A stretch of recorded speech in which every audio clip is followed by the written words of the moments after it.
KBS 열린 토론.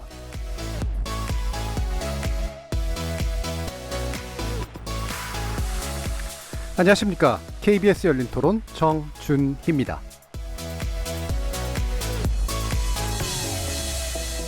KBS 열린 토론, 오늘은 좋은 언론, 나쁜 언론, 이상한 언론으로 여러분을 만납니다. 547돌 한글날을 맞는 우리 언론의 자화상, 부끄럽습니다.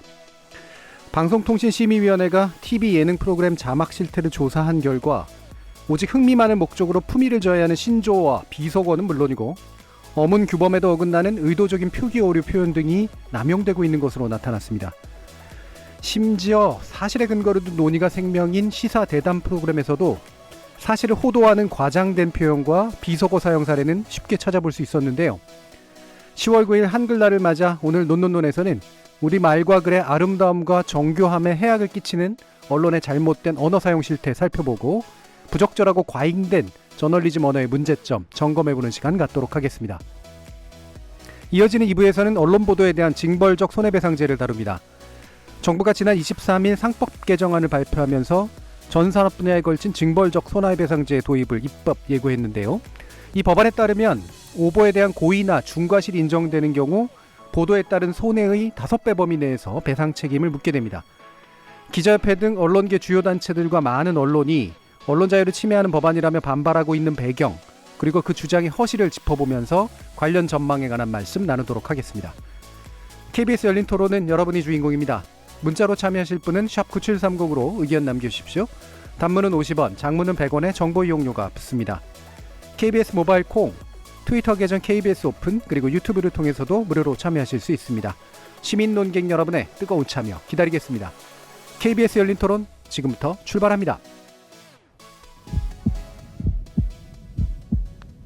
살아있습니다. 토론이 살아있습니다. 살아있는 토론, KBS 열린 토론. 토론은 라디오가 진짜입니다. 진짜 토론, KBS 열린 토론.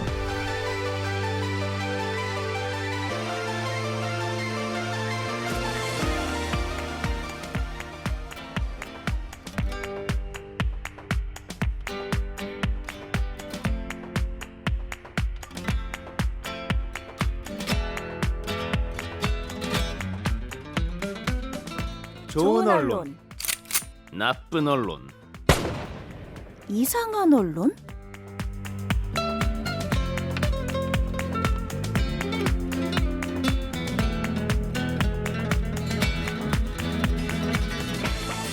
자, 오늘 함께해 주실 세 분의 전문가 소개하겠습니다.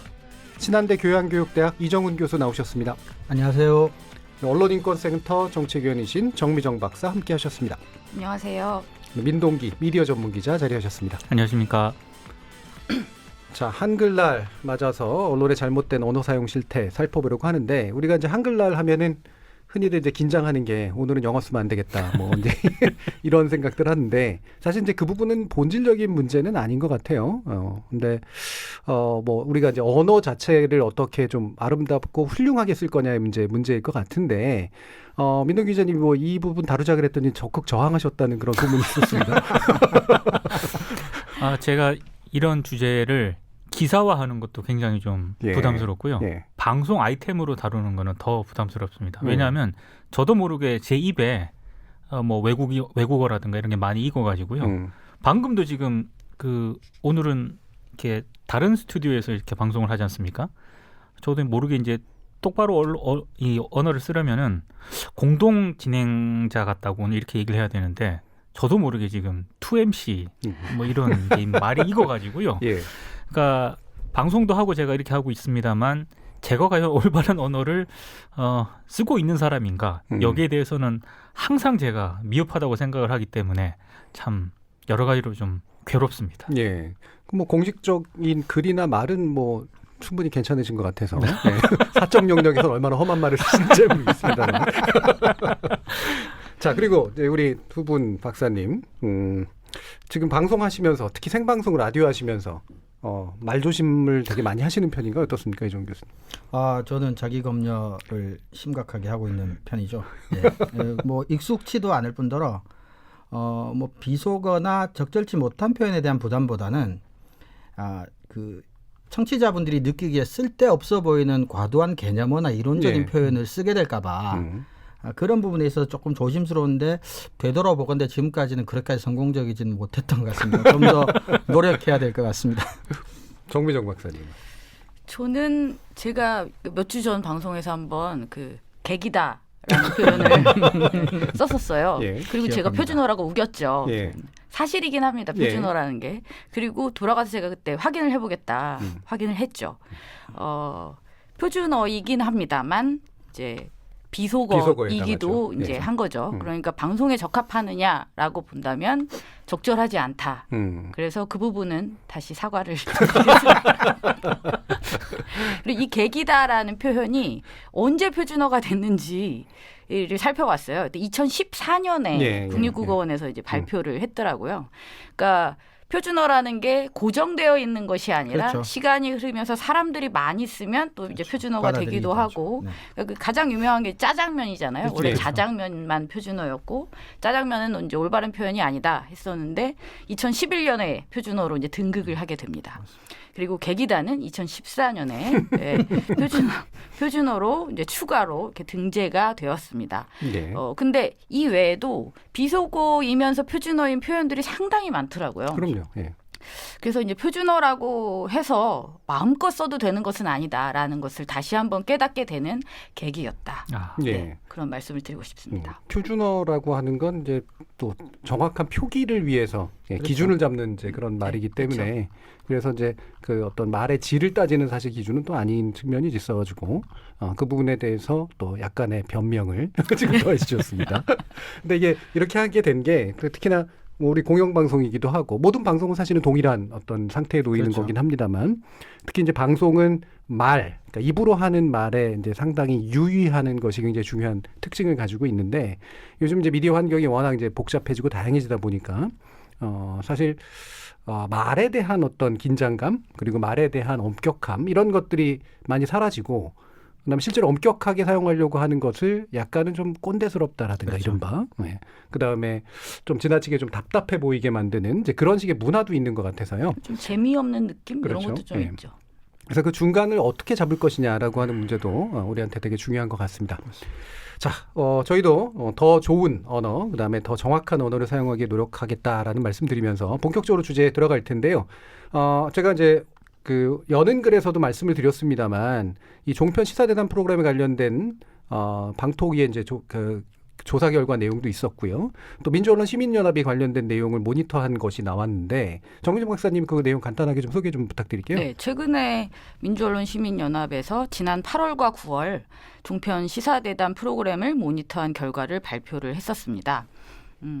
그래서 일단 여기서 지적한 것 중에 하나는 재난지원금 지급 관련 논란, 뭐 의료계 집단 휴진과 같은 이슈 이런 것들을 소개하는 상황에서 전쟁을 중계하는 것처럼 과도한 과잉된 표현을 많이 사용하고 있었다라는 부분을 지적을 했었습니다.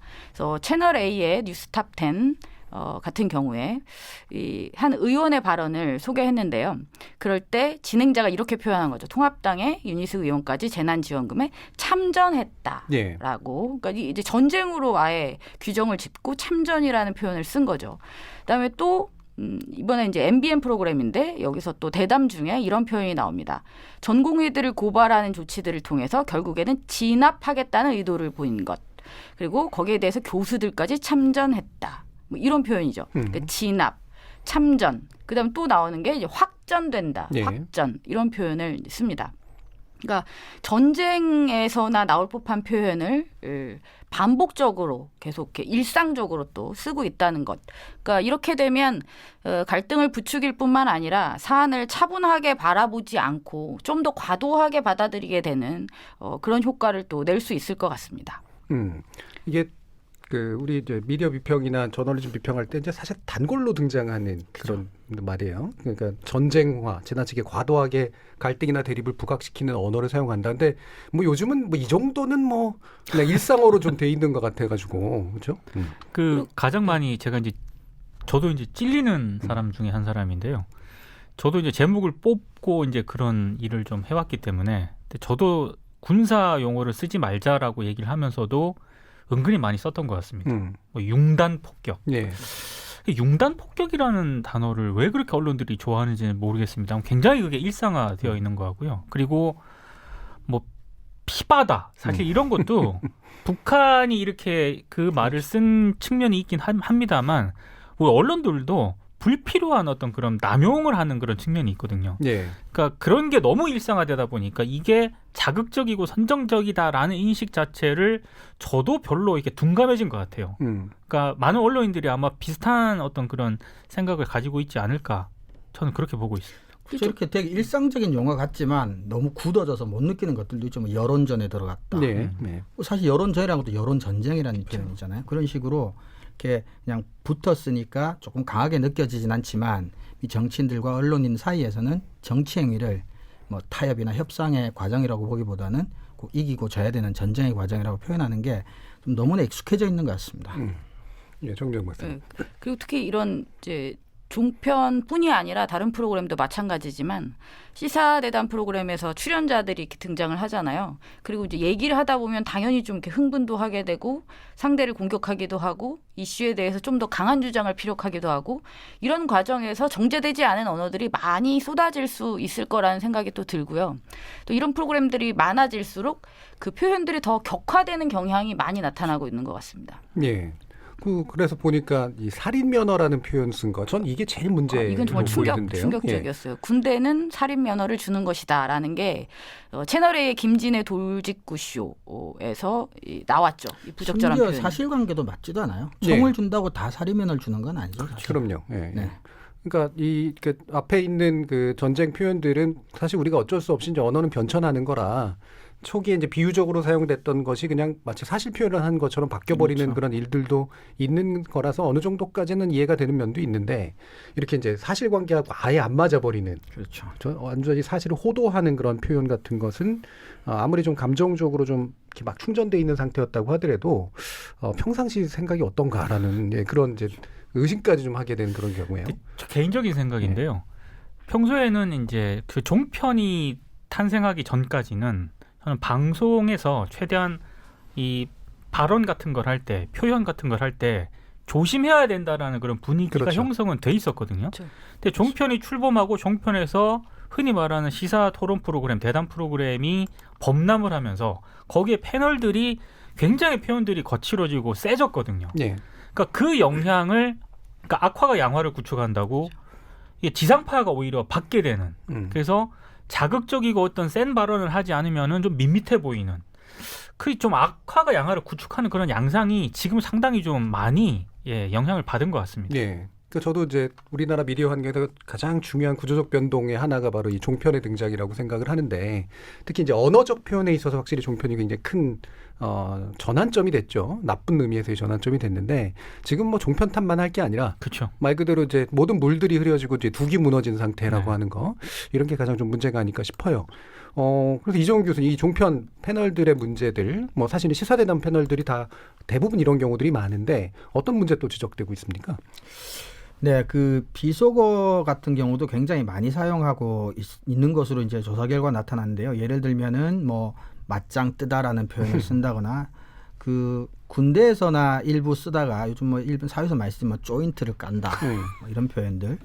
그 다음에 그 방송통신심의위원회에서 나온 보고서를 보면 이제 이번에 그 부동산 관련 정책관에서 뭐 TV조선 강적들에서 뭐 관련 사람들 뭐 암덩어리라고 표현한다거나 그다음에 정부가 신뢰를 잃어버렸다 정도의 표현을 정부가 신뢰를 땅에 처박아 버렸다 뭐 이런 식의 그리고 뭐 후벼 판다 뭐 이런 식의 좀 격렬하고 자극적이고 뭐 비속어 같은 표현들을 이제 너무 많이 이제 사용하고 있다. 그리고 이거를 더 큰 문제는 사회자나 진행자가 제재하거나 순화시키려는 노력을 전혀 하지 않는다는 겁니다. 그래서 그대로 나가고 또 그것이 이제 자막화돼서 나가는데 그래서 조금 좀 방송에서 사용하기에는 너무나 선을 조금 넘은 표현들이 너무나 쉽게 너무 많이 이제 사용되고 있는 게 아닌가 싶습니다. 이거 말씀하시면서 약간 후련해 하시는 얼굴을 하는 것 같은데 평상시에 비속어 많이 안 쓰시죠? 예, 네, 쉬어가는 게 굉장히 오래 길었습니다. 쓰지 않기 위해 최선을 다하고 있습니다. 어떠세요? 이게 그 비속어를 방송에서 안 쓴다라고 하는 것이 눈 가리고 아웅하는 거 아니냐, 라고 하는 그런 식의 시각도 충분히 좀 있을 것 같거든요. 그리고 너무 젠체한다라든가 이런 거. 그러니까 이게 고민이긴 한데요. 예. 자연스럽게 그러니까 보통의 시민들이 일상에서 사용하는 그런 언어를 방송에서도 저는 가급적 많이 이제 써야 된다라고 생각을 네. 하는데 그러면 좀 편하게 표현도 써야 되고 얘기도 해야 되지 않습니까? 그러면은 일정 부분 저는 비속어도 사용할 수 있다고 생각을 하거든요. 예. 근데 그거를 항상 방송용이라는 이유만으로 언어를 막 순화하고 이렇게 되면은 사실 그것도 좀 바람직한가 이런 생각이 좀 고민이 들긴 합니다. 근데 예. 지금 문제는 그 정도 수준이 아니라 아예 그냥 뭐 거의 그 욕설에 버금가는 그냥 거친 표현들이 방송에서 정제되지 않고 나오다 보니까 이런 맥락이라든가 일상에서 우리가 사용하는 수준 정도의 얘기는 뭐 써도 되지 않느냐라는 얘기 자체를 못 하게 되는 거죠. 그러니까 제어 장치가 없는 상태가 그렇죠. 이제 문제인 거죠, 사실. 예. 그리고 우리가 이거를 근데 이렇게 한번 생각해 볼 수 있을 것 같아요. 근데 방송 용어이기 때문에 뭐 고상해야 된다 또는 뭐 품격 있어야 된다는 논의와 조금 다른 차원에서 그러니까 말을 좀 정확하게 쓰기 위해서 노력할 필요는 있어요. 네, 그렇죠. 사실 방송이라는 게 정확한 사실을 일단 전달해 주기 위해서는 그래서 말에 감정이 너무 많이 포함이 되면 그 말이 지시하는 사실을 정확하게 받아들이기가 어려운 경우가 있습니다. 근데 반대로 생각하면 그럼 종편에서 왜 이렇게 감정이 너무 많이 실려 있는 표현들을 쓰느냐. 이제 종편에서 전달하고자 하는 게 사실관계가 아니라 감정이다. 그렇죠. 어떤 사안, 어떤 집단, 어떤 정책에 대한 부정적 감정을 전달하는 게 목적이라면 뭐 이렇게 할 수도 있겠다. 뭐 바람직하다는 의미가 아니라요. 네. 그리고 거기에다 추가적으로 우리 앞에 우리 서로 말씀 나눴지만 경쟁이 치열해지다 보니까 서로가 그 감정적인 표현의 강도를 높이지 않으면 이제 이전의 강도로는 시청자들이 만족하지 못하는 맹맹하게 느껴지는. 그런 게 있고요. 그다음에 제가 오전에 본의 아니게 조금 가끔 채널 바꾸다 보다 보면 이게 그 주 청취자의 연령층을 고려해서인지 아니면 감정적인 어떤 그런 강도를 높이기 위해서인지 보통 지상파 방송에서 아나운서나 출연자들이 잡는 그 음정의 높이나 그 강도가 훨씬 높고 강합니다. 네.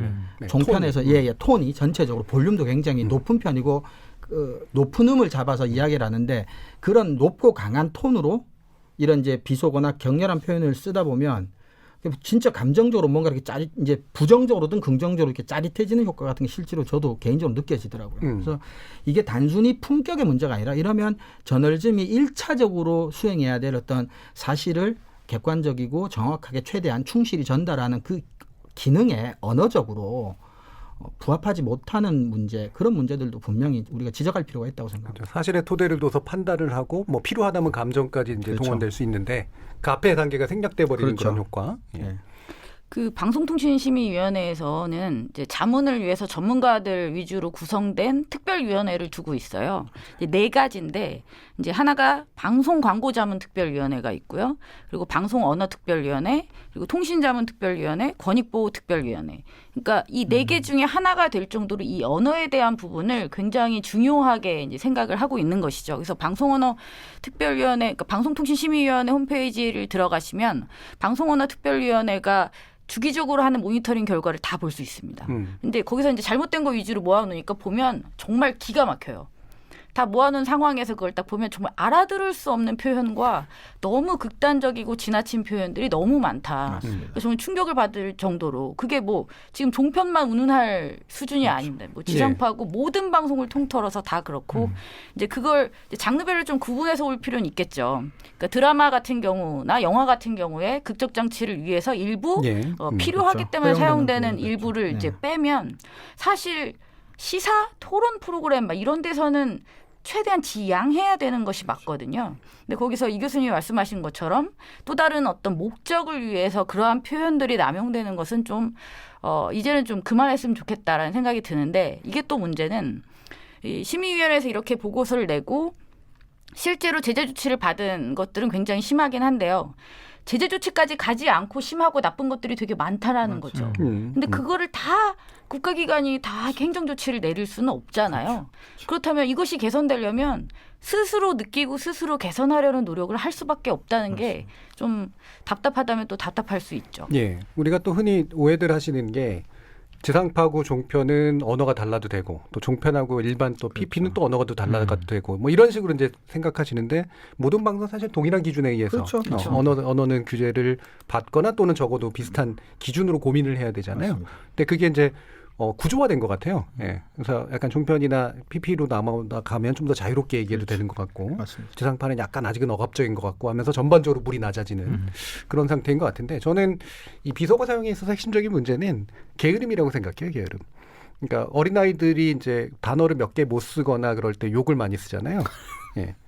그래서 모든 거를 다 욕으로 대체해버리는 거는 그 세상에 대해서 복잡한 걸 지나치게 단순화하는 그런 문제를 이제 안게 되는데 바로 이제 그 욕설이나 비속어가 그런 지적 게으름을 표현하고 있고 시사대 대담이나 저널리즘은 사실은 지적 게으름과는 정반대 쪽에 있어야 되는 건데 그렇죠. 예, 그게 이제 감정과 이런 욕설로 표현되는 되게 단순한 어떤 접근법 이런 거를 지나치게 이제 일반화시킨다라고 하는 그런 문제가 핵심이 아닐까 좀 싶습니다. 그리고 한 가지만 좀 말씀을 드리자면 여러 가지 나쁜 종류들이 있는데 저는 그 중에서 특히 더더더 나쁜 게 있을 수 있다면 그러니까 차별과 혐오를 조장하는 어떤 그렇죠. 표현들 그건 뭐 있잖아요. 핵심적으로. 그리고 특히 보도에서조차 우리가 못 느끼고 썼던 표현들. 맞습니다. 예를 들면 감염병이 확산될 때 우리가 자주 썼던 그 깜깜이 이 표현은 이제 장애인 단체에서 공식적으로 문제 제기를 해서 이제 안 쓰기로 했잖아요. 그리고 그거 말고도 뭐 절름발이 정책이다 이런 표현도 이제 많이 자제되고는 있지만 아직도 여전히 사용되고 있는 것들이 되게 많다. 뭐 절름발이 그리고 뭐 한남, 뭐 군무새 이런 굉장히 어떤 특정한 성을 혐오하는 어떤 표현들. 그리고 이게 그 말로만 하는 게 아니에요. 말로만 하는 것을 규제할 수 없는 어떤 그러니까 생방송이나 이런 데 아니면 예능에서 어쩔 수 없었다고 친다면 자막이라도 안 쳐주면 되는데 그걸 다시 또 자막으로 옮긴다든지 하는 것들. 이런 것들부터 그러니까 다 바꿀 수 없다면 최소한 어떤 비하, 조롱, 차별, 혐오 표현만이라도 좀 자제하려는 노력이 필요할 것 같습니다. 그리고 요즘 이제 뭐 유명인들의 SNS 글을 이렇게 옮겨서 따옴표로 처리하는 저널리즘이 이제 횡행하면서 그 방송이나 신문보다는 조금 그렇죠. 자유로울 수 있는 SNS상의 표현이 따옴표라는 명분으로 그대로 표현되는 감정적인 격한 표현이나 비속어들이 그런 것들도 우리가 한번 좀 짚어볼 필요가 있는 것 같습니다. 신문 쪽은 난리잖아요. 그 신문 쪽이 따옴표 안에 특히 다 비속어를 특히 넣어서 오늘인가 어제 또 뭐 똘마니. 뭐가 뭐의 똘마니였다라는 것 같은 경우도 이제 대표적인 예인데 그거보다 훨씬 심한 표현들이 많습니다. 차마 입에 담을 수 없는. 그러니까 또 흔히들 오해하시는 게 그 문학의 언어랑 예술의 언어랑 또 이제 과학의 언어가 다르잖아요. 과학의 언어는 현실을 정확하게 기술하기 위한 거기 때문에 그래도 굉장히 건조하고 밋밋하고 그럴 수밖에 없는데 그거를 최대한 잘 조직해서 최대한 사실에 가깝게 다가가는 건데 문학이나 예술 같은 건 이제 비약이죠, 비약. 이렇게 건너뛰어서 좀 더 진실에 가깝게 사실과는 좀 다른 종류의 감정적 진실에 가깝게 다가가는 방식인데 중요한 건 또 둘 다 굉장히 언어를 잘 조탁해서 사용한다는 거죠. 그럼요. 어떤 언어를 쓰건 간에. 근데 저널리즘의 언어가 조탁하지 않고 스스로를 이제 비약의 언어로 사용해버리는 그런 경우들이 굉장히 많아서 생기는 문제인 것 같습니다. 자, 그러면 이제 민동 기자님이 가장 또 꺼려하시는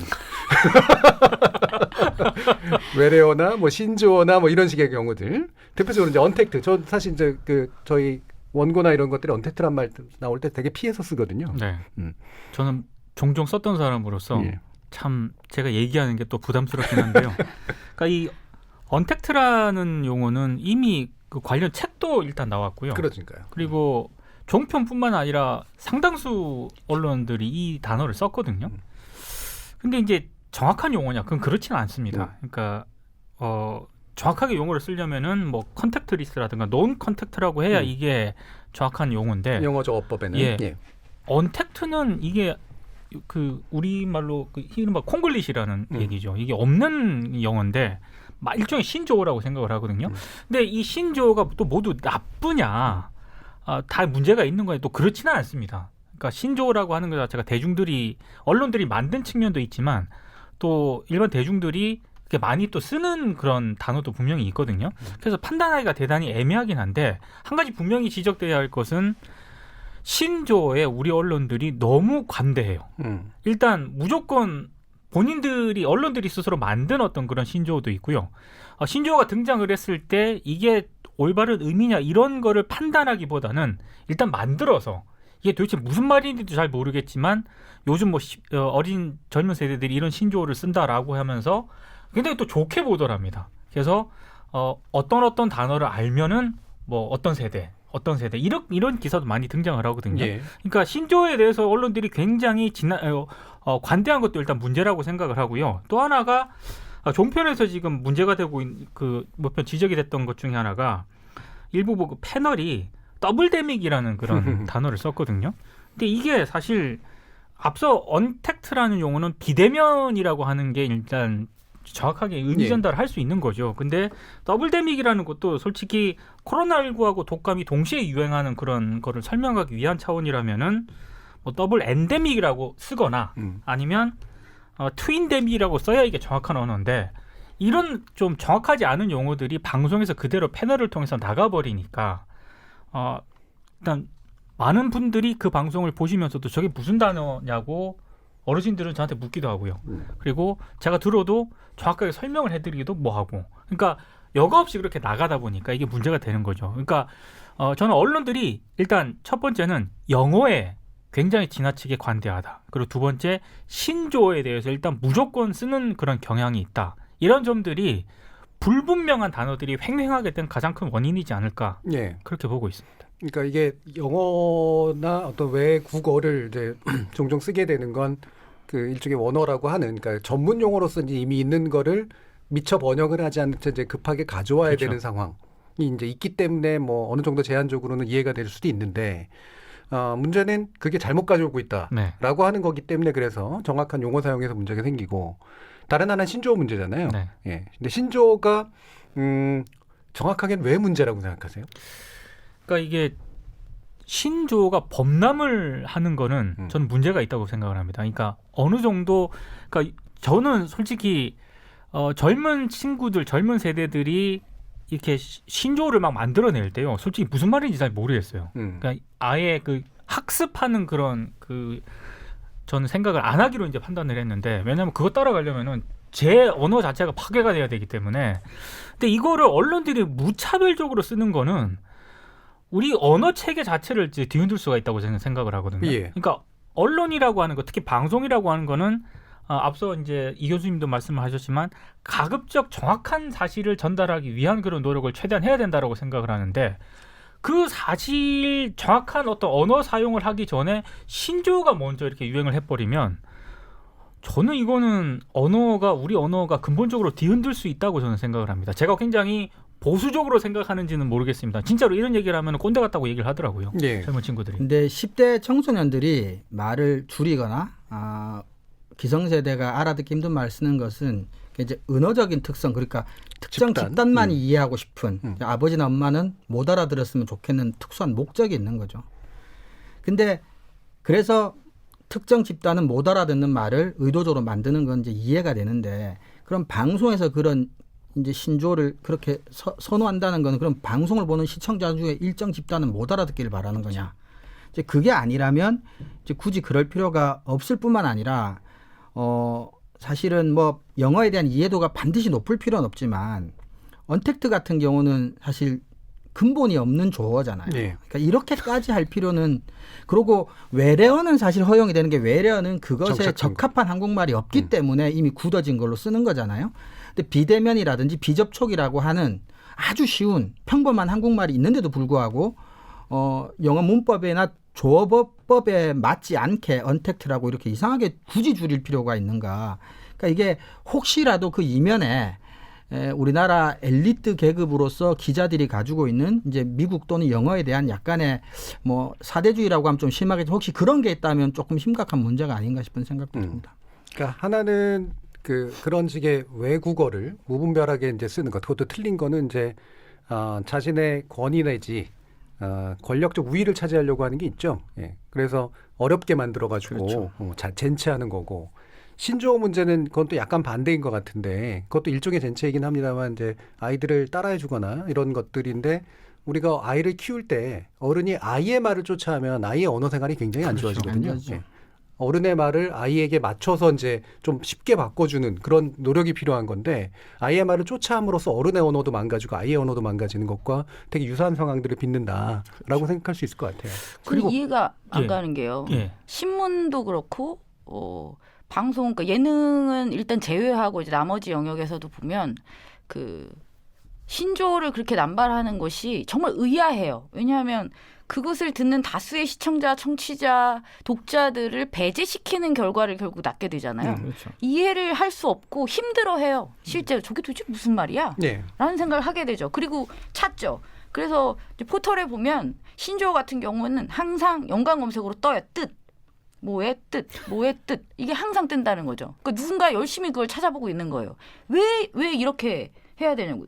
그러니까 방송의 목적이 결국은 시청자와 청취자들이 이해하고 알고자 하는 정보를 주는 것이 목적이라면 그러면 알아들을 수 있는 말로 해야죠. 그걸 못 알아들는 그 어린 친구들의 일부 은어를 취해서 그것을 마치 대중적인 언어인 것처럼 사용하는 것은 저는 정말 부적절하다고 생각합니다. 네. 제가 기자들을 언론인들을 대변하진 않지만 기본적으로 이 줄여야 한다는 제목이라든가 이런 걸 뽑을 때요. 줄여야 한다는 그런 건 있겠어요. 강박이 있습니다. 네. 글자수 제한이 있으니까. 아까도 얘기한 그 코로나19하고 독감이 동시에 유행하는 거 이거를 한국말로 풀었으면은 동시유행. 감염병 뭐 동시 유행 이렇게 되지 않습니까? 그럼 만약에 제목에 뭐뭐 해가지고 감염병 동시 유행 우려 이렇게 쓰면은 제목을 이렇게 뽑잖아요. 그럼 데스크가 왜 이렇게 길어 줄여라고 해서 아마 트윈데믹 이런 거를 선호를 할 겁니다. 이게 제목에서 그럴 때 트윈데믹을 데스킹을 하나 봐요. 네, 그러니까 트윈데믹을 뽑고 날카로웠어요. 트윈데믹을 제목에 뽑고 예. 아마 기사에서 트윈데믹이란 이런 것이다라고 아마 풀어서 얘기를 할 거예요. 언론인들이 이제 저는 그만큼 이런 부분에 있어서는 대중적으로 가야 된다라고 생각을 하는데 굉장히 좀 둔감해진 거죠.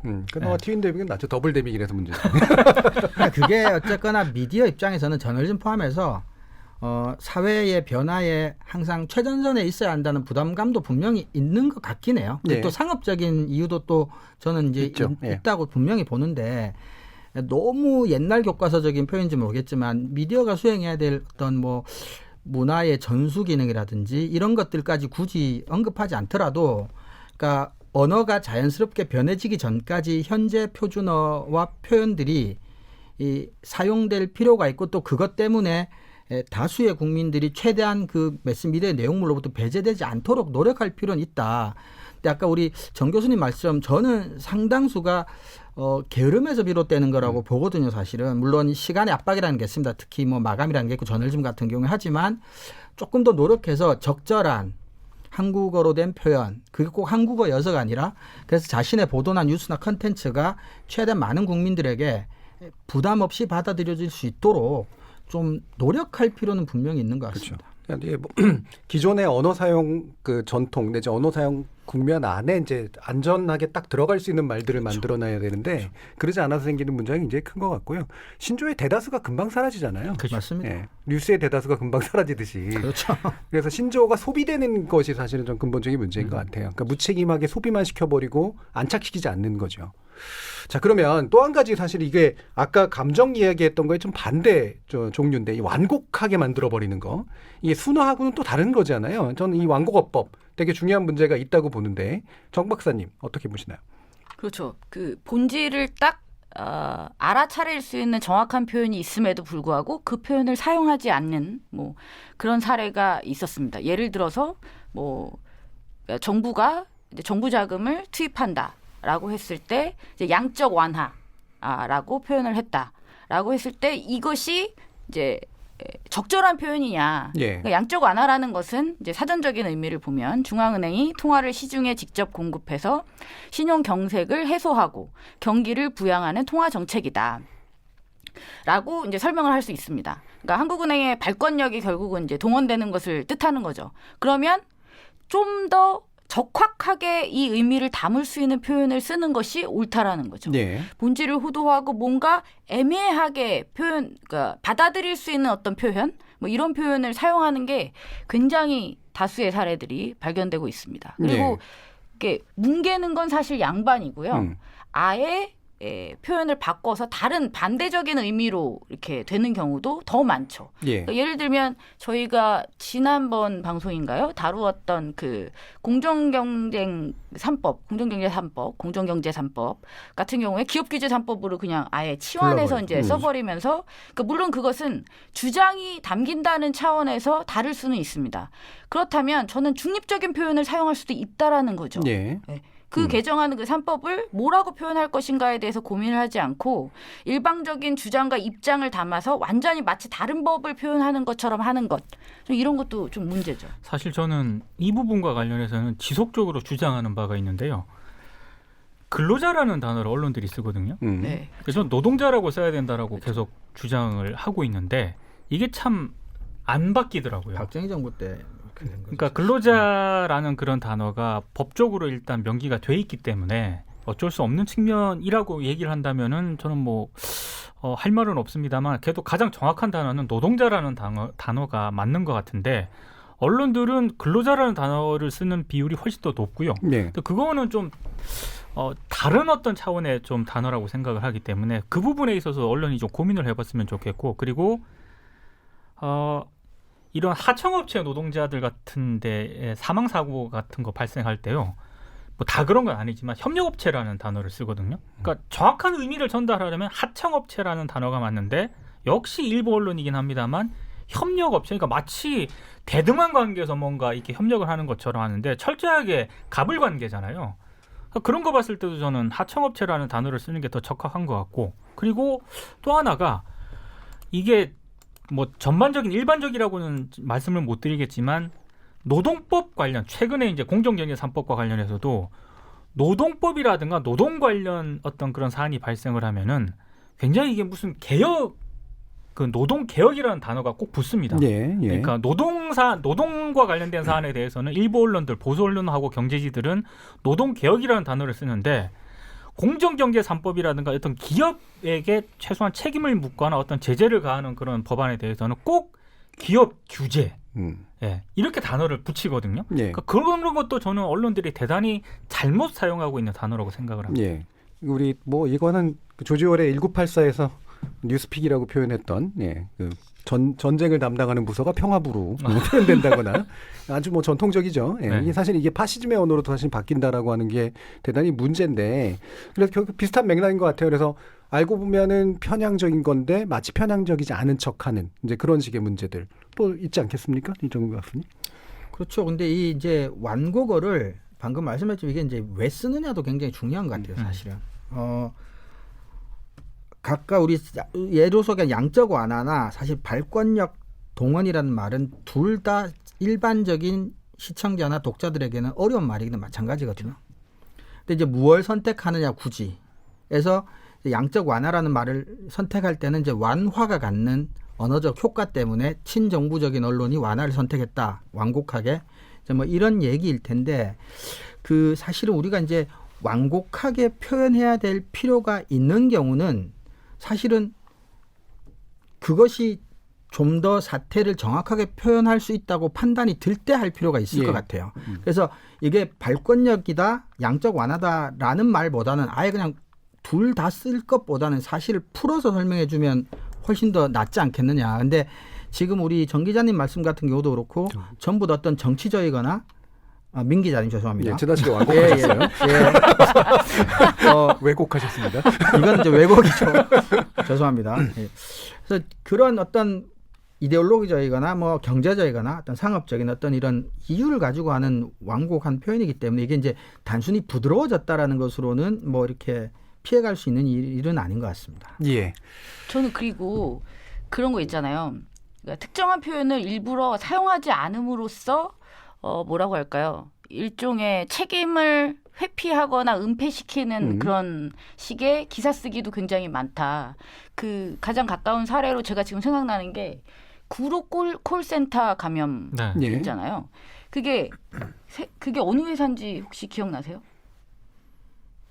회사는 기억이 안 나요. 그렇죠. 예. 기억이 안 근데 나네요. 이게 문제라는 거죠.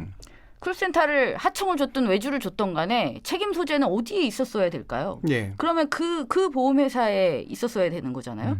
그 보험회사를 아무도 쓰지 않는다는 거예요. 그리고 콜센터가 무슨 죄입니까? 거기는 피해자잖아요. 그럼 이럴 경우에 가해라고는 할 수 없지만 책임을 져야 될 회사의 이름을 명기해야 된다고 저는 생각합니다. 그러니까 거기 어떤 책임이냐라고 한다면 뭐 거기서 당장 무슨 책임을 지라는 건 아니지만 왜 보도할 때 그 기업의 이름을 빼는 걸까요? 저는 이제 그런 표현도 사건의 본질을 흐리는데 일정 정도 기여를 하고 있다 그렇게 보고 있습니다. 그렇죠. 언론사들 관점이 들어가 있다고 생각을 합니다. 예. 예전에 이제 그 삼성 엑스파일이냐 아니면 안기부 엑스파일이냐 이걸 가지고도 언론들이 상당히 좀 혼동했었거든요. 그러니까 삼성이란 삼성 엑스파일을 쓴 언론은 별로 없었고요. 거의 없었고 대부분 안기부 엑스파일이라고 썼고 그래서 많은 분들이 아직도 안기부 엑스파일로 알고 있는데 저는 사건의 실체를 가장 정확하게 드러내는 단어는 삼성 엑스파일이라고 생각을 하거든요. 예. 그러니까 주체나 책임을 이제 숨기는 방식. 선마을 여교사 성폭행 사건도 사실은 선마을 학부모에 의한 성폭력 사건. 그렇죠. 이래야지 그렇죠. 명확한 건데. 네. 그렇죠? 알겠습니다. 자, 이런 게 다양한 사례들이 결국은 완곡, 왜곡 뭐 이런 식의 것들과 연결이 되고 지나친 감정과 또 연결이 되고 하기 때문에 아까도 말씀드렸던 것처럼 우리 저널리즘이 현실을 정확하게 진술하고 전달하는 데 일단 1차적인 책임이 있다라는 측면이 우리 한글날 특집을 하면서 논의하게 되는 언어 사용의 정확성에 관련된 문제가 아닐까 싶습니다. 잠시 후 2부에서는 언론계 징벌적 손해배상제 도입 관련 쟁점들에 대해서 자세히 다뤄보도록 하겠습니다. 지금 여러분께서는 KBS 열린 토론과 함께하고 있습니다. 토론이 세상을 바꿀 수는 없습니다. 하지만 토론 없이 바꿀 수 있는 세상은 어디에도 없습니다.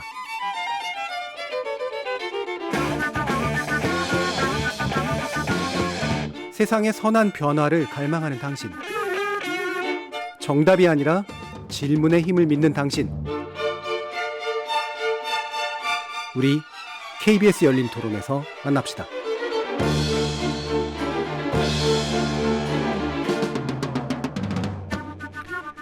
KBS 열린 토론, 좋은 언론, 나쁜 언론, 이상한 언론 2부 주제는 언론계 징벌적 손해배상제 도입 논란입니다. 함께해 주실 세 분의 전문가 소개해 드릴 텐데요. 민동기 미디어 전문기자, 언론인권센터 정책위원이신 정미정 박사, 그리고 신한대 교양교육대학의 이정훈 교수 이렇게 세 분과 함께하고 있습니다. 자, 언론계 이제 징벌적 손해배상제 관련된 논의는 상당히 지리하게 오랫동안 이제 진행이 됐었는데 아마도 이제 이것에 상당히 중요한 불꽃을 댕긴 건 지난번에 이제 정청래 의원안과 함께 그다음에 이제 법무부가 이제 상법 개정안을 내면서 굉장히 본격화되는 그런 느낌이요. 네. 급물살을 좀 타고 있다라는 그런 생각이 드는데 관련된 법안 정민정 박사님 좀 소개해 주시죠. 네, 징벌적 손해배상 제도라는 것은 반사회적인 위법 행위에 대해서 실제로 입은 손해 이상의 배상 책임을 인정하는 이제 제도라고 정리할 수가 있겠습니다.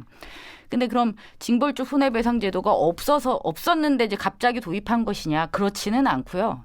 지금 19개 법에서 일부 징벌적 손해배상제를 도입하고는 있어요. 개별 법안에 들어가 그렇죠. 있다는 거죠? 개별 법안 19개 법안에 각각 이제 별도로 이제 들어가 있는 것이죠.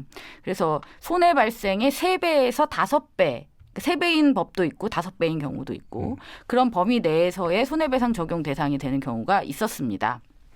그런 법들이 대표적으로 어떤 것들이 있나요? 지금 19개 중에 뭐 신용정보 이런 것들도 있는 것 같던데. 말씀드릴게요. 그렇죠?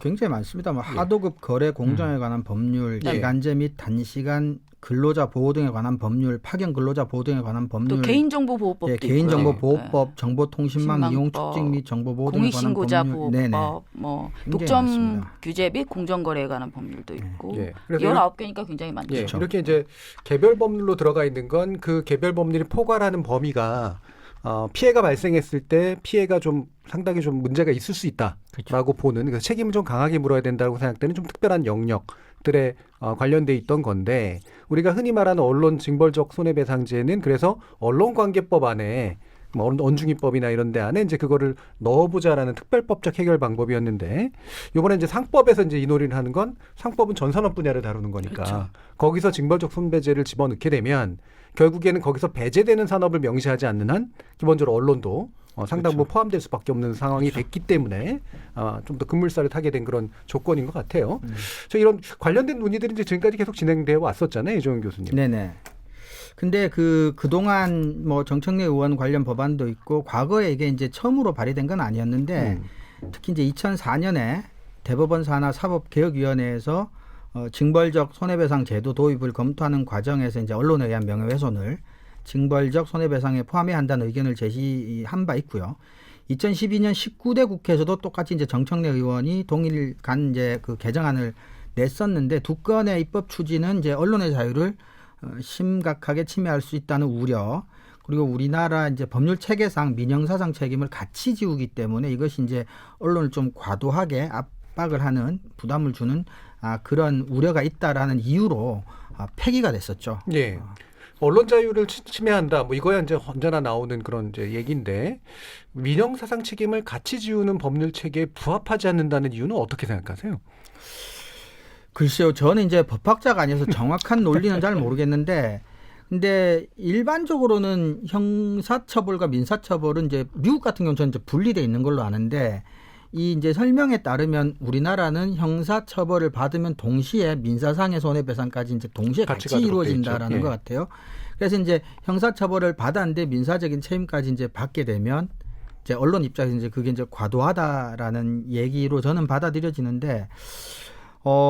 근데 저는 그것보다도 좀 더 제가 근본적으로 조금 문제라고 생각하는 건 이제 언론의 자유를 침해한다기보다는 이제 그러니까 소위 말하는 이제 좀 냉각 효과라 그래서 미리 조금 겁을 먹게 만드는 효과가 있을 수는 있다고 생각을 하는데, 근데 저는 이제 언론에서 이런 식의 이야기를 하려면 한 두 가지 정도는 필요하다고 생각해요. 하나는 이제 그렇다면 이제 자율적으로 뭘 하겠다는 건데, 언론사나 언론 관련 단체에서 반대 성명이나 반대 사설을 쓴 내용들을 꼼꼼히 읽어보면 그래서 우리가 이런 노력을 자율적으로 하겠다라는 내용은 거의 없는 것 같아요. 그리고 두 번째는 그 개별 개인 시민들에게 주어진 그 포괄적인 그 표현의 자유하고 언론 기관에 주어진 미디어의 언론의 자유라고 하는 것은 조금 다른 개념이고, 언론이 그렇게 절대적으로 어떤 조건에도 상관없이 무조건 강력하게 누리는 독점적 권리인 것처럼 이야기하는 것에 대해서는 조금 저는 동의하기 힘든 부분이 있습니다. 천부인권식으로 이제 해석을 해버린다는 거죠. 그렇죠. 네. 그래서 사실은 우리가 자유와 책임 또는 뭐 권리와 의무에 있어서도 의무를 다한 자에게 주어지는 게 권리지, 권리를 다했으니 너한테 이제 의무를 재주겠다 뭐 이런 식의 것들은 아니거든요. 그래서 영화 300 좀 오래된 영화지만 거기 보면 이제 장애를 가진 사람하고 여성들은 전쟁에 참여할 의무를 주질 않습니다. 왜냐하면 전쟁에 참여한 의무를 다해버리면 그 사람들이 시민의 자유라고 하는 권리를 줘야만 하거든요. 그러니까 여성과 장애인들에게 자유라는 권리를 주지 않으려면 전쟁이라는 의무를 지울 수가 없게 되는 거죠. 그러니까 지금 우리나라 언론들이 특히 시민들에게 그냥 법리적인 논의를 제외하고 징벌적 손해배상을 찬성하는 80% 이상의 시민들에게 무엇을 보여줄 것이냐. 무조건 이건 언론의 자유를 침해하니까 반대한다라고만 이야기할 것이냐. 라는 부분은 한번 생각해 볼 필요가 있다고 저는 봅니다. 저는 그러니까 이 징벌적 손해배상 제도에 대해서 언론들이 과잉된 목소리를 저는 내고 있다고 생각을 하거든요. 일부러 저는 과잉된 목소리를 내고 있다라고 생각을 하고, 거기에는 본인들의 이해관계가 걸려 있기 때문에 사실 100으로 따졌을 때 한 5에서 10 정도 우려가 되는 측면은 저는 충분히 그 정도 목소리를 낼 수 있다라고 보는데, 지금 언론계에서 나오는 목소리는 한 5, 60 정도 되는 그런 목소리가 나오고 있거든요. 근데 왜 그러냐라고 했을 때는 사실 징벌적 손해배상제를 도입을 하겠다라고 하는 것은 그 원칙론 외에는 저는 나온 게 없다고 생각을 하거든요. 그러니까 언론사도 상법 적용 대상이기 때문에 징벌적 손해배상제 예외가 아니다.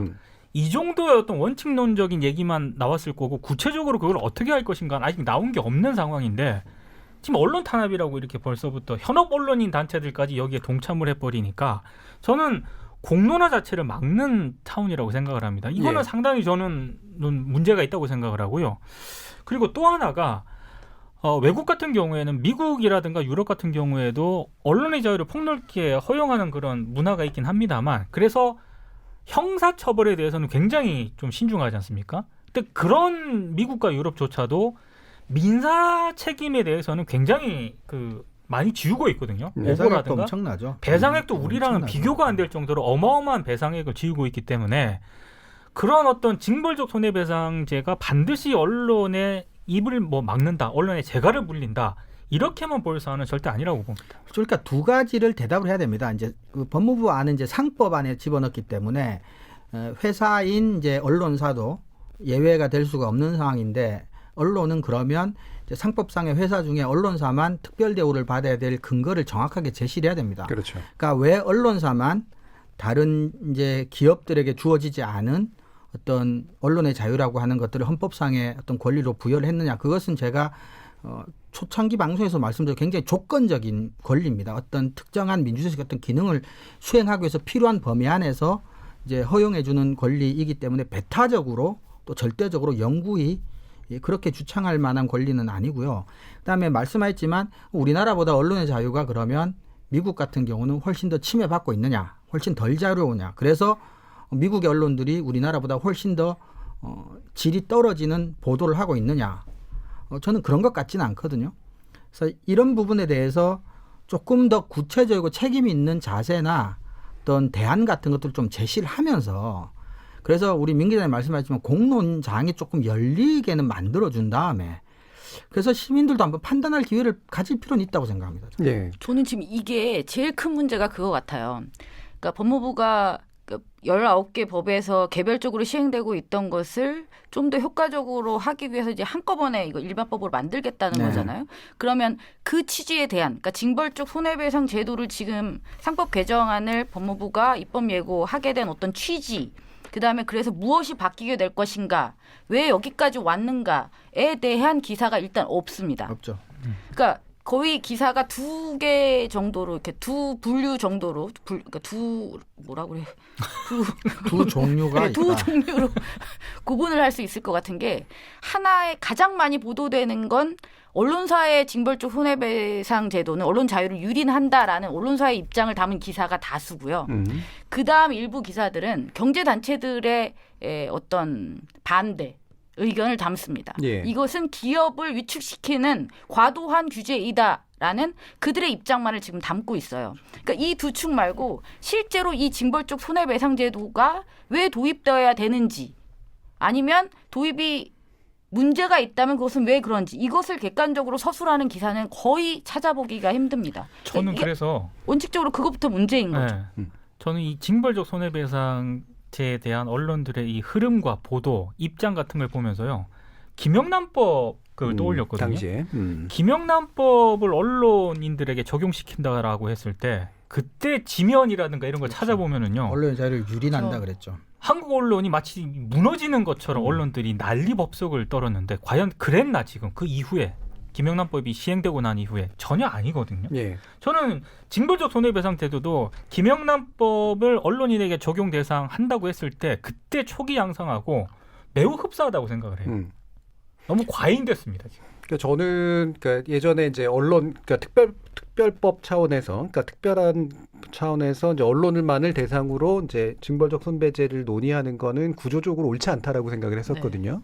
왜냐하면 우리나라가 기본적으로 판사들이 이런 게 기업에 대해서나 이렇게 징벌적으로 손해배상 판결을 내리는 경우는 거의 없기 때문에 이미 이 법이 있는데도 불구하고 그래서 언론에 대해서는 더더욱이나 안 할 것이다. 특히나 형사법적 체계가 있지만 형사법은 더더욱이나 그게 위험하기 때문에 국가에 의한 이제 언론 탄압이 될 수 있기 때문에 굉장히 광범위하게 언론의 자유를 인정하는 방식으로 여전히 판결들이 나오고 있잖아요. 그렇기 때문에 우리나라가 기본적으로 기업들의 어떤 시장 활동에 있어서 책임을 약자인 민간이 그러니까 일반인들이 판결을 통해서 이제 요청받을 수 있도록 하는 그런 방식으로 구조를 바꾼 상태에서 언론도 같이 딸려 들어가야 된다라는 이제 그런 생각이었는데 저는 그래서 상법 개정안이 의미 있게 나왔다라고 판단을 해요. 네, 그리고 지금 우리 언론들이 우리 뭐 정 박사님 말씀하셨지만 자세한 내용을 보도를 잘 하고 있지 않아서 그런데 우리 정 교수님 말씀하셨지만 기본적으로 우리나라 법원의 언론 대상에서 손해배상 판결은 상당히 보수적인 편입니다. 그래서 언론이 그렇게까지 겁을 내는 것도 저는 뭐 현실적으로 이해가 잘 안 갈 뿐만 아니라 그 법무부 안을 보면 이제 고의와 중과실이 이제 입증이 돼야 되는데 그렇죠. 고의와 중과실이라고 하는 것도 언론들이 우려하는 것처럼 코에 걸면 코걸이, 귀에 걸면 귀걸이식으로 마구 이렇게 할 수 있는 부분이 아닙니다. 반드시 인지한 상태에서 일부러 고의로 이렇게 했다는 것이 이제 밝혀지는 경우에만 위법행위로 인정을 한다는 거고, 그 다음에 또 보면은 남용 방지를 위해서 소송으로서만 청구할 수 있도록 규정을 해놓고, 그러니까 반드시 법원에서 법적으로 다툴 수 있게 그렇게 해놓은 부분들도 있고요. 그리고 배상액을 산정할 때도 법원이 고의와 중과실의 정도도 판단하고 발생한 손해의 정도도 판단하고, 특히 이제 가해자가 취득한 경제적 이익이나 재산 상태, 그러니까 이제 배상을 어느 정도 현실로 가능하냐, 뭐 처벌 경위, 구제 노력 이런 것들을 다 고려한 다음에 배상액도 판정하게 되어 있기 때문에 사실은 언론에서 이야기하는 것보다는 그렇게까지 무지막지한 조항은 아닌 것 같아요. 그래서 구체적으로 징벌적 손해배상을 하느냐 안 하느냐보다, 그리고 이것이 정말로 언론의 자유를 유린하느냐 안 하느냐 차원보다 일단은 시민들의 그 요구도 굉장히 높기 때문에, 그리고 언론에 대한 신뢰도도 굉장히 낮은 차원에서 그냥 언론의 자유를 심각하게 유린하니까 절대 안 된다, 뭐 밀어붙이자, 이 두 가지 논의 말고 한 번쯤은 심각하게 공론의 장에서 좀 시민들한테도 좀 이렇게 열린 상태에서 좀 논의되고 토론되고, 그래서 정보가 좀 알려질 필요는 전 최소한 있다고 봅니다. 그래서 한번 진지하게 한국 사회가 논의를 해서 갈 것이냐 말 것이냐에 대해서 한 번쯤은 논의는 해볼 필요가 있는 것 같아요. 그러니까 손해배상액이요, 지금도 뭐 언론중재나 소송을 하더라도 500만 원, 그렇죠. 보통 한 500만 원 정도. 500만 원 이하가 47%. 네, 그 정도 나오거든요. 근데 징벌적 손해배상 제도가 도입된다고 해서 그 배상액이 무슨 뭐 5억이 되느냐, 뭐 이 정도는 500만 원 기준으로 하면 한 3배 정도 할 테니까 1,500. 근데 3배 정도 된다고 하더라도 과연 지금 법원이 손해배상이라든가 언론사의 책임을 지우는 게 대단히 보수적으로 지금 지우고 있거든요. 그렇죠. 그 배상액을 또 그대로 100% 인정을 할 것인가는 또 다른 문제거든요. 그러니까 3배로 500만 원을 만들기 위해서 150만 원을 때릴까는 부분이 있어요. 그렇죠. 그래서 그거는 법원의 판단을 지켜봐야 되는 문제이기 때문에 지금 징벌적 손해배상제에 대한 언론들의 이 과도한 우려, 저는 이거는 공론화를 막는 어떤 그런 매우 나쁜 어떤 의도가 좀 깔려 있다고 보고 있습니다. 그리고 이 공론화의 배후에 저는 이제 기업이 있다고 이제 판단을 하는데, 그러니까 우리나라가 자본주의 사회임에도 불구하고 대단히 비자본주의적인 방식으로 저항을 하는 대표적인 집단이기 때문에, 그래서 마치 언론자유에 묻어가면서 기업 활동의 또 자유라고 하는 이유로 언론사들이 앞에서 대신 싸워주기를 되게 좀 바라는 그런 상태고, 특히나 경제지들 같은 경우에 굉장히 극렬하게 굉장히 강한 언어로 비판을 하거나 부정적인 입장을 밝히고 있잖아요. 언론 그 3단체 있잖아요. 한국신문협회, 한국신문방송편집인협회, 한국기자협회. 이 세 단체가 공동으로 9월 28일 성명서를 냈고, 그 성명서가 언론자유 유린하는 그걸로 기사화됐고, 그 성명서 마지막에 보면 그렇게 나와요. 언론 3단체는 정부가 사회적 합의도 명분도 없는 언론에 대한 징벌적 손해배상 제도를 독단적으로 강행할 경우 모든 수단을 동원해 적극 저지에 나설 것임을 분명히 밝힌다. 근데 몇 년 벌써 됐는데 그 논의를 막은 게 언론이잖아요. 논의 자체를 못하게. 그냥 아예 그냥 말도 못 꺼내게 했었죠. 아니, 그리고 그 여론조사를 해보면 시민들의 대다수가 지금 찬성을 하잖아요. 더 이상의 사회적 합의가 저는 있기는 어렵다고 생각합니다. 그리고 사회가 뭐 생물처럼 진화한다고 보기 힘들지만 그래도 역사라는 게 거듭되다 보면 턱없는 과거로 돌아갈 수는 없거든요. 현재 한국 사회가 미디어가 누리는 미디어의 언론의 자유라고 하는 게 저는 꽤 높은 수준에 있고 이것이 유린당한다고 표현할 수준으로 뭐 몇십 년 전에 독재 정권으로 돌아갈 수는 없습니다. 돌아갈지도 않고. 그래서 그런 우리 일부에서 했던 얘기가 오히려 여기 다시 연결된 뭐 유린이라든지 이런 극단적인 표현 같은 것들은 좀 맞지 않는 것 같아요. 그러니까 기업하고 언론이 본인들에게 사회적 책임을 지우려는 이런 그 흐름에 대해서 저항하는 방식은 비슷한 것 같아요. 기업 옥죄기라고 하는 것처럼 언론 재갈 물리기 비슷하게 작동이 되거든요. 이건 조금 문제가 있습니다. 그러니까 너무 같은 편인 게 노골적으로 지금 드러나는 것 같습니다. 그래서 지금 이 문제를 보면, 그러니까 사실 저는 형법적으로 뭔가 이렇게 처벌을 하는 방식의 법리, 명예훼손 법리가 언젠가는 사라져야 된다라고 그렇죠. 저는 개인적으로 생각을 하는데, 왜냐하면 이건 인신구속이 가능한 거고, 그거는 실질적으로 국가에 의한 억압이 가능하잖아요. 근데 민사라고 하는 건 사실 실제로 다퉈야 되는 것들이고, 그렇죠. 피해를 구체적으로 산정해야 되는 거고, 이런 정신적이거나 이제 이런 문화적인 내용에 관련된 피해는 실제로 판사들이 대단히 보수적으로 산정하는 경향이 있기 때문에 일반적으로 언론들이 우려하거나 또는 기업들이 우려하는 그런 방식의 판결이 나오기는 상당히 어려운 조건이다라는 거, 이런 부분을 의도적으로 좀 숨기는 이야기들이 좀 너무 많지 않은가라는 생각이 좀 많이 드는데요. 그래서 저는 근본적으로 사실 이런 이야기들이 자꾸 나오는 이유가 언론 자유니 뭐니 이런 얘기를 하면서도 나오는 이유가 결국은 피해 구제가 잘 안 되고 있다는 측면이잖아요. 그렇죠. 이 피해 구제 제도가 어떻게 구축되어 있길래 이런 식으로 좀 이렇게 부정적인 생각이 있을 수밖에 없는가. 근데 사실 피해 구제라고 하는 게요. 언론이 잘못된 보도를 해서 피해가 발생을 하지 않습니까? 그러면은 그 잘못된 보도를 바로잡는 것, 그게 가장 기본적인 거고요. 거기에 대해서 책임을 그 언론사가 지우게 하도록 하면 되는 거거든요. 스스로 또 지면 되죠. 예, 네. 스스로 지면 됩니다. 네. 근데 스스로 지는 방식이 저는 앞서 얘기한 잘못된 오보에 대해서 책임 있는 사과를 해야 되는 건데 그럼 지금 언론사들이 이 오보에 대해서 정정 보도를 어떻게 하느냐?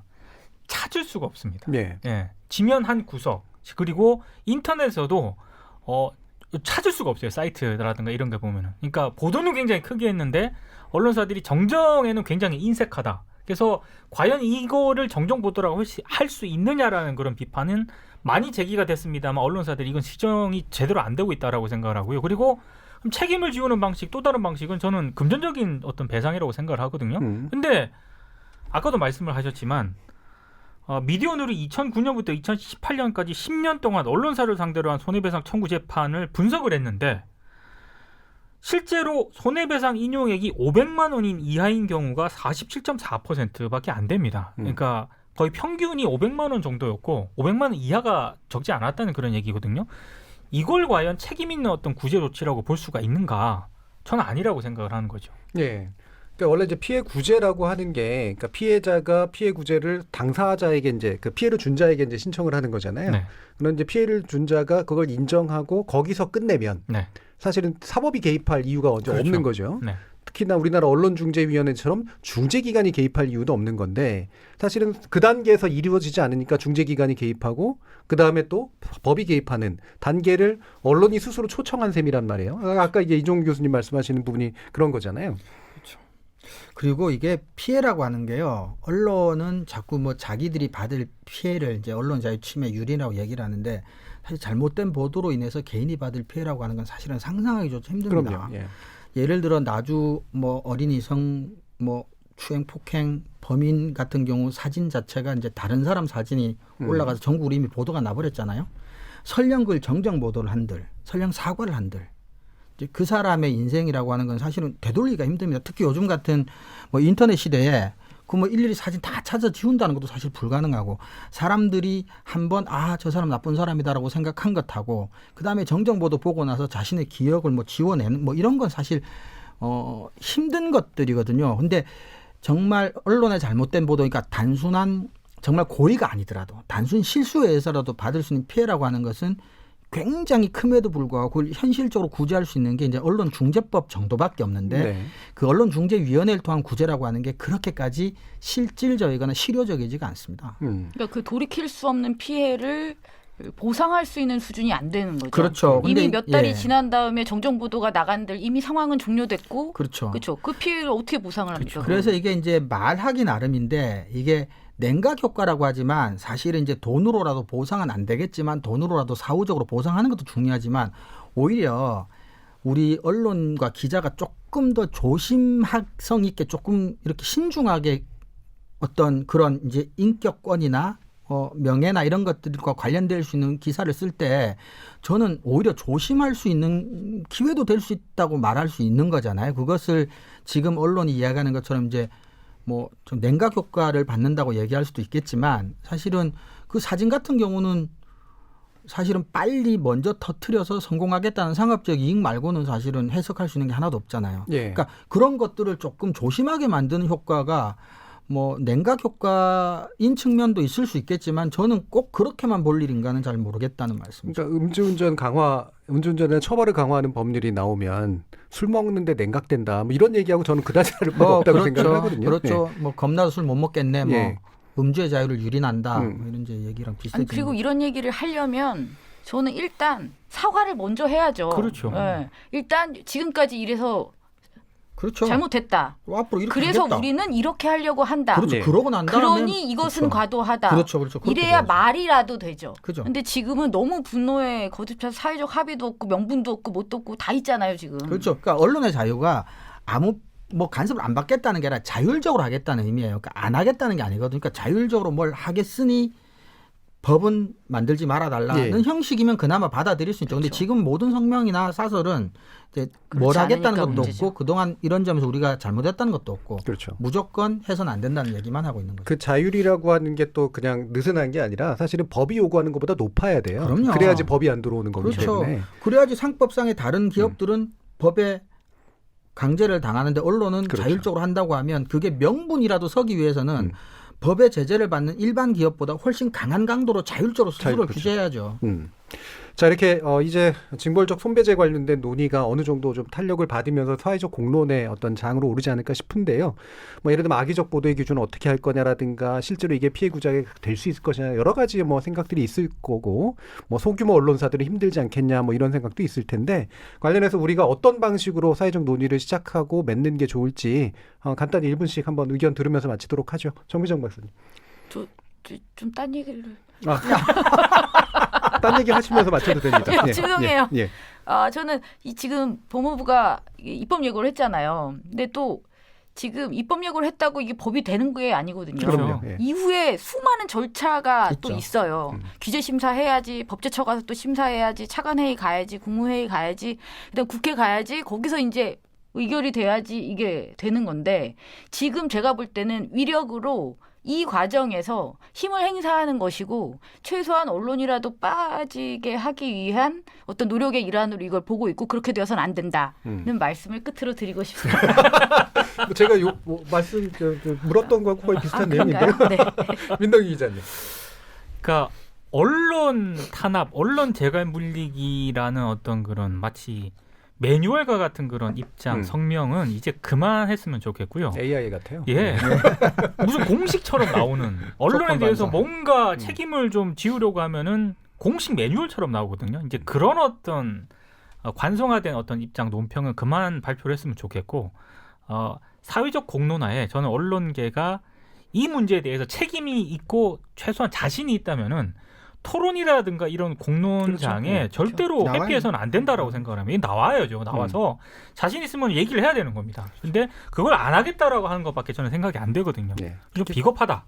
뭐 기자시고 또 언론학자들이니까 언론학자들이나 기자들은 사실 근본적으로 이 제도의 도입을 막 쌍수를 들어서 환영할 사람들은 솔직히 그렇죠. 없잖아요. 예. 직업적으로 제가 그러기가 솔직히 힘들죠. 네. 이런 말을 하게 될 줄은 몰랐어요.